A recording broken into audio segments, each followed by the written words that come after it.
Hi, this is Mary Beth Alumbaugh, and this is my response to Jenny in the Module 5, the Dignity Business post.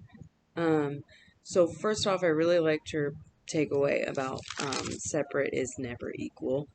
I had also written that down just because I liked it so much, the quote by Dr. Waymeyer.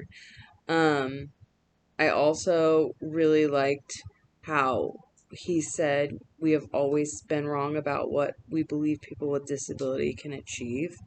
And that kind of goes into what you had said about how the medical model was a bummer.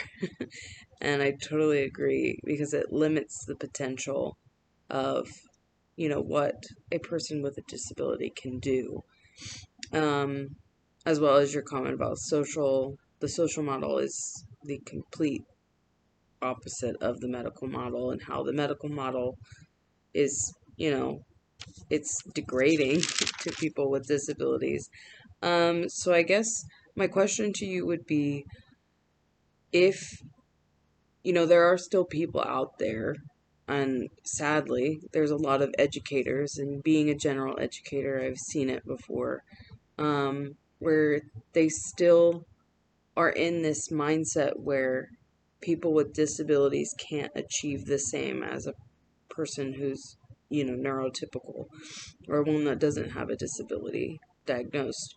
And so, how, as a educator in your job right now, how could you change that? How could you foster that understanding with your students right now? I always try to talk to my students about my son and try to, involve the conversation and be like, hey, like, my son does this, like, my son does that, and trying to make it more social and less, with this medical model of, the person's broken, they're aberrant, they're atypical. And so I try to foster that understanding with my students right now. So I guess, okay, I'm babbling.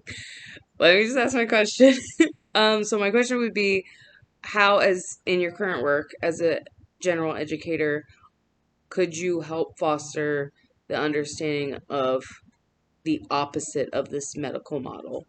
And what could you do? Thanks.